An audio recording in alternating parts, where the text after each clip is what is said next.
Assalamualaikum warahmatullahi wabarakatuh.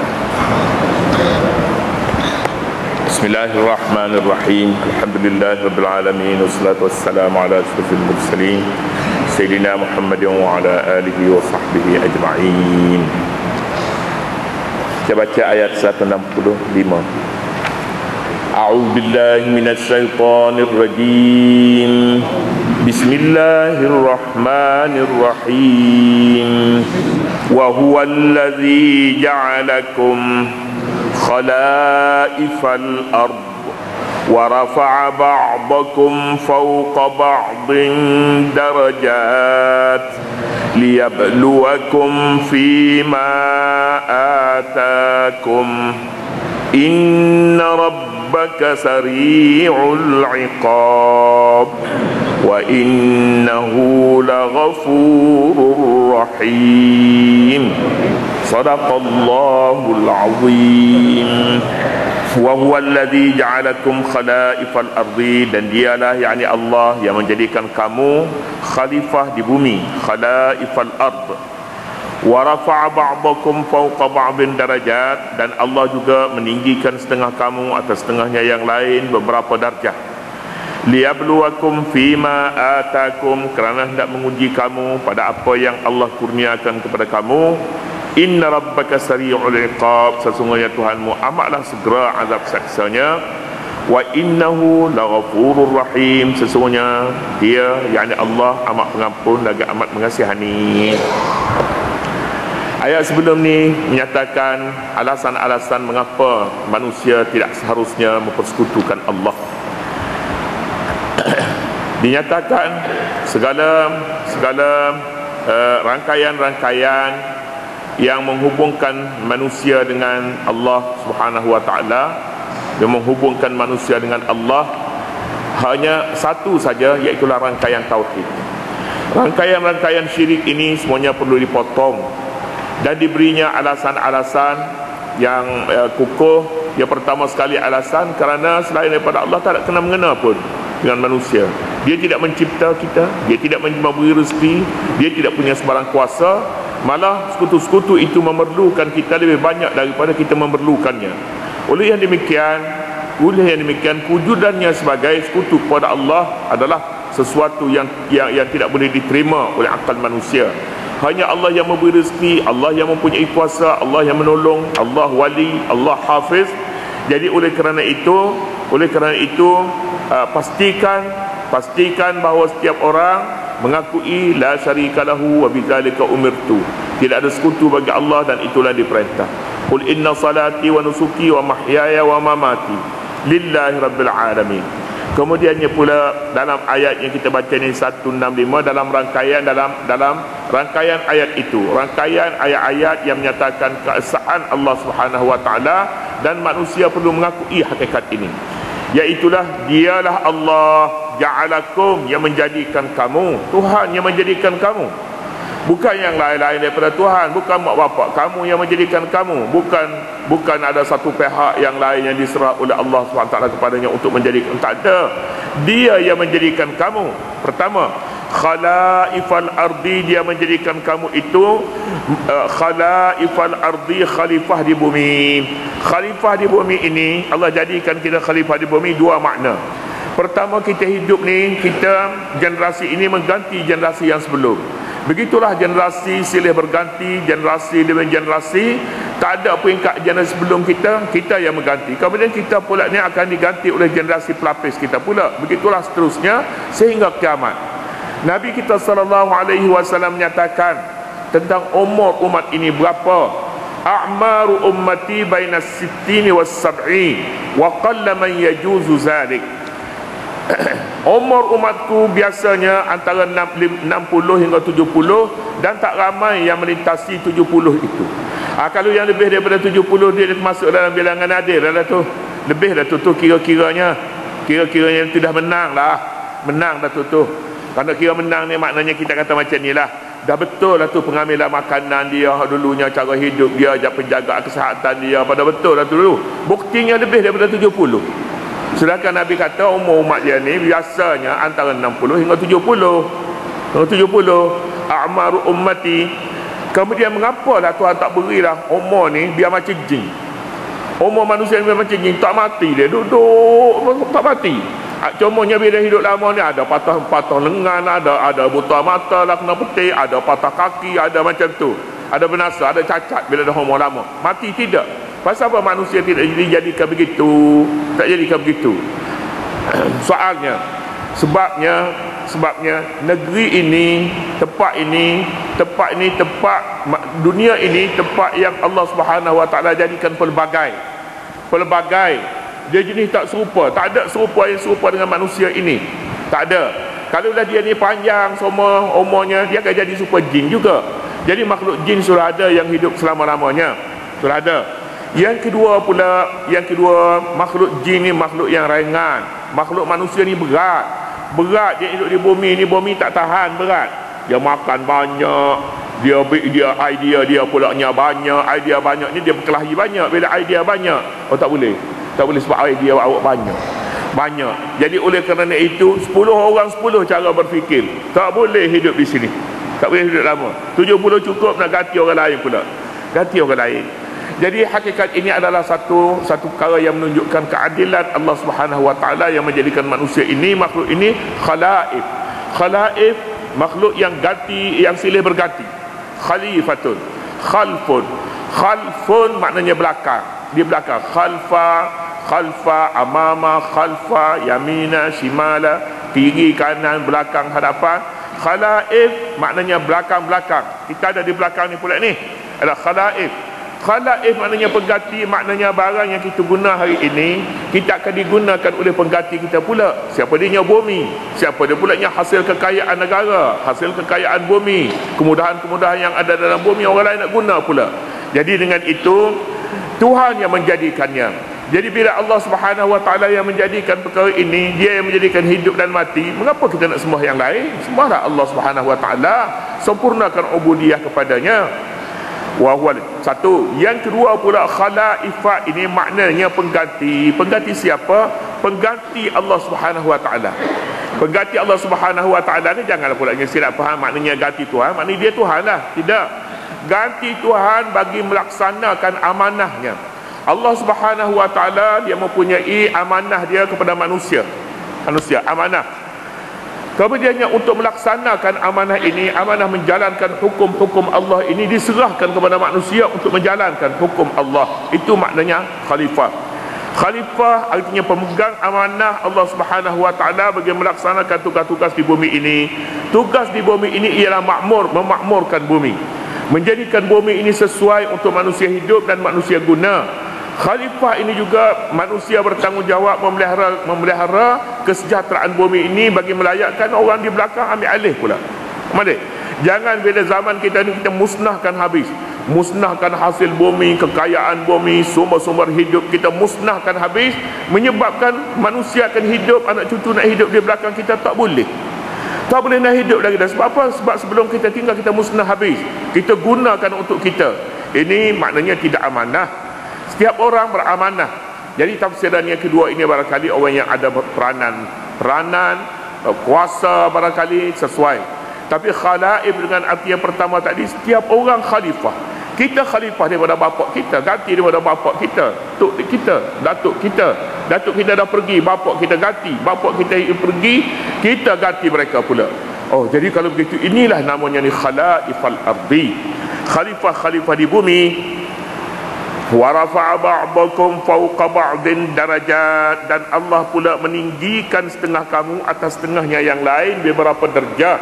Dia tinggikan ilmu kita, walaupun satu sekolah, satu kelas, satu sekolah, kita bergilir nombor 1, nombor 2 dengan dia. Tapi bila selepas bekerja, selepas daripada usia tua, jauhnya dia tinggal kita. Dia kaya, jauh lebih kaya daripada kita. Ngaji sama dengan kita yang dulu, sama. Ini hak Allah Subhanahu Wa Taala. Allah jadikan, memang pun dia nak jadikan macam tu, walaupun sama daripada satu keturunan, satu pemikiran, tetapi hidup tak sama. Kadang-kadang umurnya tak sama, cara makan je tak sama, harta kekayaan juga tak sama. Mengapa? Supaya apa? Supaya manusia tahu bahawa ada satu kuasa lain yang mentadbirkan perkara ini. Kalau manusia yang mentadbir, dia kata gaji sama, Siapa mati pun mesti sama, sebab dia sama je ni. Dia sama saja. Umur pun sama, mengaji pun sama, ilmu pun sama. Sama. Kalau manusia tadbir, tetapi Allah tadbir tak ada. Awak oleh kerana awak hidup tempat lain, hidup di Kuala Lumpur, gaji mesti besar sikit. Pasal awak hidup di Kuala Lumpur. Yang hidup di kampung tak apalah, murah sikit pun tak apa gaji. Ya, pasal apa? Pasalnya ini keadilan Allah Subhanahu Wa Taala yang manusia tak boleh nak baca kitab tu. Tak boleh nak buka kitab yang Allah Subhanahu Wa Taala yang tertulis di Lauhul Mahfuz itu. Tak boleh. Kita terima hakikat ini. Barang siapa tidak terima hakikat ini, maka dia kalah dalam ujian itu.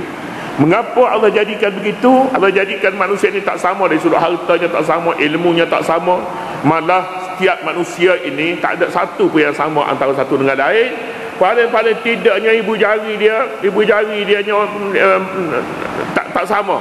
Tak sama. Jadi oleh kerana itu maka hakikat ini kita terima, dan kita terima dengan penuh yakin bahawa inilah dia hakikat pengakuan kita, la ilaha illallah, tiada Tuhan yang lain yang disembah dengan sebenar-benarnya melainkan Allah. Mengapa Tuhan jadikan berbeza segala-galanya, berbeza ilmu, berbeza pangkat, berbeza kedudukan, berbeza harta? Liyabluwakum fima atakum, untuk menguji kamu, untuk uji. Kadang-kadangnya kita marah kepada satu orang dulu bekerja di bawah kita, tiba-tiba jutawan, sekelip mata saja jadi jutawan. Marahlah kitanya, adalah perasaan marah, bukan marah sangat.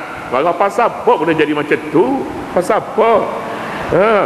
Mengaji, buat kerja pun tak ada benar, sama dengan kita, lebih kita ada. Liyabluwakum, untuk menguji kamu. Sabar dalam kau ini satu ujian Allah Subhanahu Wa Taala. Jangan kita anggap kau ini berjalan sia-sia saja. Jangan kita anggap ini ada sesuatu yang tak betul, ada fail salah pada ketika itu. Mesti boleh dibuka semula, saya mau semula, fail tak betul. Tidak betul perkara ini. Hakikat yang ada di sebaliknya ialah liyabluwakum, untuk menguji kamu, untuk uji. Boleh terima tak boleh terima? Tak boleh terima sampai mati, sebenarnya salah. Terimalah, inilah hakikat hidup dalam dunia ini, dan inilah hakikat yang menunjukkan bahawa Allah Subhanahu Wa Taala Maha Kuasa. Kita baca tu'izzu man tasha' wa tuzillu man tasha'. Tu'til mulka mimman tasha' wa tu'izzu man tasha' wa tuzillu man tasha'. Biyadikal khair innaka ala kulli syai'in qadir. Engkau jatuh orang yang kau nak jatuh, engkau angkat orang yang kau nak angkat, engkau beri kuasa kepada orang yang kau nak beri kuasa kepada mereka, engkau cabut kuasa daripada mereka yang nak engkau cabut. Jadi itu kuasa Allah Subhanahu Wa Taala. Yakinlah kita. Barangkali inilah juga rahsianya mengapa kita setiap kali lepas sembahyang baca ayat ni. Ni kita baca ni, tu'til mulka mimman tasha', tu'til mulka man tasha' wa tu'izzu man tasha' wa tuzillu man tasha' biyadikal khair. So kita baca untuk mengingati bahawa inilah harian kita, inilah diary kita, hidup harian kita, jatuh bangun, naik turun, dan orang yang kadang-kadangnya dia turun tak naik, sudah jatuh tunggal, tak naik. Ada orang dia naik pula macam-macam. Liyabluwakum fima atakum.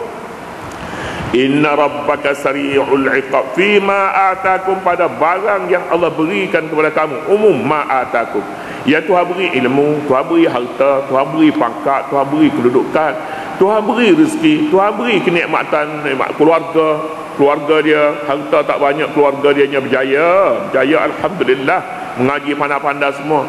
Rezeki tak banyak, rezeki boleh makan gitu aja, umpamanya ma atakum juga. Kadang-kadang bukan itu semua, senang duduk. Ni senang hati. Senang hati ni pun rezeki juga. Dia duduk tak risau, senang hati, bahagia hidup. Tak pernah berkelahi pun suami isteri dia, nampaknya elok saja. Itu pun barangkali lebih mahal daripada yang lain. Harta banyak, berkelahi tiap hari buat apa? Harta banyak tapi tiap hari berkelahi punya tak pernah sudah. Ya, hakikat yang ada. Kemudiannya umur manusia berbeza. Inna rabbaka sari'ul iqab, sesungguhnya Tuhanmu amatlah segera azab seksanya. Azab seksa Tuhan amat segera. Ya, jangan pula ada orang yang salah faham. Orang ni dia sepatutnya dia beribadat, sepatutnya dia tidak buat maksiat, sepatutnya dia hidup baik-baik, tetapi dia tidak ada dosa yang dia tidak lakukan. Semua dosa dia pernah buat, berjudi pun dia, merokok pun dia, semuanya dia. Tapi sihat tu tak ada apa-apa tu. Tak ada apa-apa tu. Tidaklah katanya selalu dia kena sakit apa. Tak ada. Tak ada. Sihat sepanjang umur dia. Jangan ingat bahawa Allah Subhanahu Wa Taala bila dia beri sihat itu artinya dosa dia Tuhan maaf habis. Tuhan maaf. Sebab tandanya dia sihat. Jangan. Tuhan beri peluang kepada manusia itu hidup lama meskipun dia berbuat dosa. Tujuannya peluang untuk dia bertaubat itu luas. Panjang peluang untuk bertaubat. Bila panjang peluang bertaubat, boleh jadi ada masanya dia akan balik kepada jalan Allah. Dengan itu selesai masalah-masalah dia, masalah-masalah hidup dia yang begitu panjang. Mengapa Tuhan buat begitu? So membuat begitunya Tuhan bila-bila masa saja dia boleh kenakan tindakan sari'ul iqab. Jangan tertipu dan hidup dalam dunia ini. Dia kaya, Tuhan sayang kat dia tu. Dia sihat tak boleh, Tuhan sayang kat dia tu. Dia umur pajak, Tuhan sayang kat dia tu. Tidak. Tidak. Tuhan bila-bila masa dia boleh kenakan tindakan. Mengapa? Sari'ul iqab. Sari' ini maknanya sangat-sangat cepat. Sangat-sangat cepat tindakan Allah. Wa innahu laghafurur rahim. Lagi pula pun Allah Subhanahu Wa Taala Maha Pengampun dan Maha Pengasih. Bila Maha Pengampun dan Maha Pengasih ini dia mengatasi segala-galanya. Dosa manusia dosa, banyak dosa, tapi Tuhan Maha Pengampun. Tuhan Maha Pengampun. Tuhan Maha Pengampun sebelum daripada manusia berbuat dosa lagi. Belum daripada dia buat dosa lagi, Tuhan sifat dia Maha Pengampun. Jadi bila pengampun ini, pengampun minta saja ampun daripada Allah, Tuhan akan ampun dosanya itu. Jadi oleh kerana itu, jangan bimbang. Manusia yang berdosa jangan bimbang. Jalan untuk balik kepada Allah sentiasa terbuka. Mohon saja pengampunan dengan Allah. Kepada Allah segala-galanya boleh selesai. Sebab Ghafur sifat ini qadim dan azali. Qadim dan azali artinya sebelum apa-apa lagi Tuhan Maha Pengampun. Lagi pulanya Maha Pengampun, tambah pulanya Tuhan kasih sayang. Kasih sayang ini dia tidak akan bertindak. Orang yang ada padanya kasih sayang, dia tak simpan dendam. Tuhan berdendam ke? Tuhan tidak berdendam. Lakukanlah dosa syirik sekalipun, bila dia bertaubat akan diampuni oleh Allah Subhanahu Wa Taala. Jadi penutup ayat ini cukup cantik. Memang pun Allah Subhanahu Wa Taala kalam ini kalam Allah mu'jiz. Bicara dalam surah ini, surah Al-An'am ini tentang halal dan haram. Ini lambang utama bagi surah Al-An'am, al-halal wal haram. Halal haram dalam pelbagai bidang. Halal haram dalam makanan, halal haram pergaulan masyarakat, halal haram dalam ibadat, halal haram dalam kehidupan. Kemudian akhir surah ini Ghafurur Rahim, Maha Pengampun lagi Maha Penyayang. Maha Pengampun lagi Maha Penyayang. Maknanya soal halal haram itu patuhlah sekali-sekala tersilap jalan, tersilap langkah, terjatuh ataupun tidak betul seperti mana dikehendaki, jangan risau. Allah Subhanahu Wa Taala Maha Pengasih dan Maha Penyayang ini boleh membersihkan riwayat hidup seorang itu sehingga sampai kepada peringkat seperti mana hari dilahirkan oleh ibunya. Itulah dia hubungan manusia dengan Allah Subhanahu Wa Taala. Kemudian seterusnya suratul A'raf. Wallahu subhanahu